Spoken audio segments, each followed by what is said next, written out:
Chers amis, bonjour. Nous allons poursuivre notre étude quotidienne de la Mishnah, et ceci sur les Pirkei Avot, les maximes de nos sages, puisque jusqu'à la fête de Shavuot, chaque Shabbat est ponctué d'un Pérek, d'un chapitre. Ce Shabbat qui vient avec l'aide de Dieu, nous lirons le Pérek Dalet, le 4e chapitre.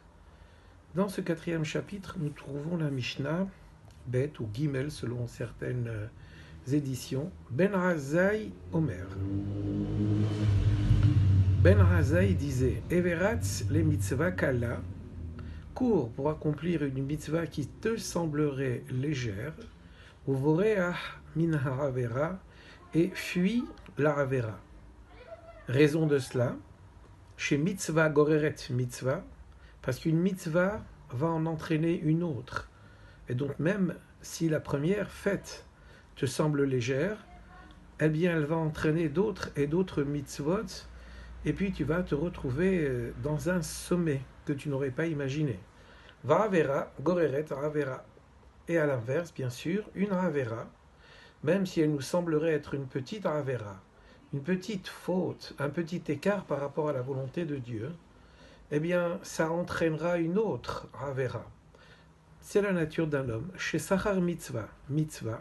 Et pourquoi il faut donc courir après une mitzvah, même si elle est kala, si elle nous semble légère, légère quant à sa rétribution, bien que nous n'en sachions pas plus sur sa rétribution. Mais quand même, il faut courir pour cette mitzvah-là, parce qu'en vérité, le salaire de la mitzvah, c'est la mitzvah elle-même que nous sommes en train de faire, parce que la mitzvah, étant donné que c'est un lien avec Hachem, eh bien, cette mitzvah-là nous permettra de nous lier avec Hachem, et ça sera là même son salaire. C'est éminemment important, bien sûr, d'être lié avec Hachem, surtout que le mot mitzvah vient d'un mot qui est tzavta vechibur, c'est-à-dire un lien avec Hachem. Les mitzvot étant la volonté de Hachem, dès que nous courons vers une mitzvah, nous courons vers la volonté de Hachem. Et la volonté de Hachem, en vérité, n'est pas sécable. On ne peut pas dire telle partie de la volonté de Hachem est importante et une autre l'est moins. Toutes les mitzvot et toutes les halachot qui découlent des mitzvot sont éminemment importantes parce qu'elles nous attachent à Hachem. Et le fait qu'une mitzvah entraîne une autre mitzvah, c'est-à-dire que notre proximité avec Hachem, avec Dieu, devient de plus en plus forte. Donc c'est la raison pour laquelle il ne faut pas s'en priver. Qui nous dit cette Mishnah-là? C'est Ben Razai. Ben Razai s'appelait en vérité Shimon Ben Razai, mais il a énoncé cette Mishnah-là avant qu'il n'obtienne sa smicha, c'est-à-dire la fonction rabbinique. Et donc on l'appelait du nom de son père, Ben Razai. Son père s'appelait Razai, Ben Razai. Mais en vérité son nom complet c'était Shimon Ben Razai. C'était un Tana, un auteur de la Mishnah qui était de la même génération, et en deuxième position par rapport à Rabbi Akiva.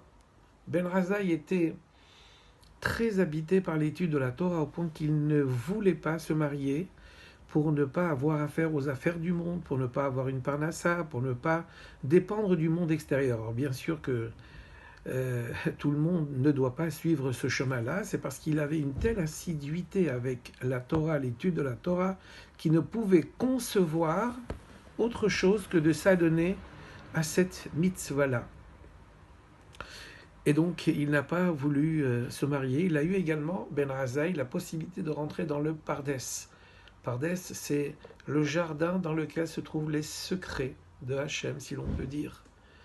La Gemara nous précisera que si l'on rêve de Ben Razai, alors on peut s'assurer de connaître un grand niveau spirituel, à condition bien sûr de faire d'énormes efforts. Ça, c'est pour la biographie très succincte, bien sûr, de Ben Razai. Puisque Ben Razai expliquait que Everatz les mitzvah kala ou boreach min haravera, court pour accomplir une mitzvah légère. Voilà une petite histoire ici qui pourra illustrer le fait que un petit détail peut déboucher sur quelque chose de tout à fait négatif et à l'inverse, bien sûr. Alors voyons cette petite histoire-là. Il y avait deux amis dont l'un revenait de ses affaires au bout d'une semaine, et il avait laissé traîner sur le buffet l'argent de la recette de toute une semaine. Son ami, considérant que c'était là une mauvaise chose, il a voulu lui donner une leçon. Il a pris cet argent qui était posé sur le buffet et il a dit, eh bien, le moment venu, je lui ferai remarquer que ça n'est pas comme ça qu'on ménage, si l'on peut dire, son argent. Alors l'argent a été pris par cet ami-là, et finalement, lorsque le premier s'est aperçu qu'on lui avait dérobé, entre guillemets, parce qu'il n'en savait rien son argent, eh bien il s'en est évanoui. Toute la rue a entendu l'histoire, et bientôt tout le quartier, et bientôt toute la ville a entendu l'histoire. Et l'homme qui voulait rendre l'argent ne savait plus comment s'y prendre. Alors voilà qu'il rencontre en route le Baal Shem Tov, qui va lui dire, tu sais, il n'est pas trop tard. Tu peux rendre l'argent et moi je témoignerai pour toi de ta bonne intention première. Tu n'as jamais voulu t'emparer de cet argent, mais tu voulais simplement donner une leçon à ton ami. Alors cet homme, constatant le Ruach HaKodesh, le souffle prophétique dont était animé le Baal Shem Tov, a été chez l'homme et il lui a rendu. Quelle moralité peut-on en tirer? Eh bien, c'est qu'un petit acte peut avoir des conséquences gravissimes. Alors, ménageons-nous, ménageons les petites actions, parce que c'est avec les petites actions qu'on arrive à des grandes choses.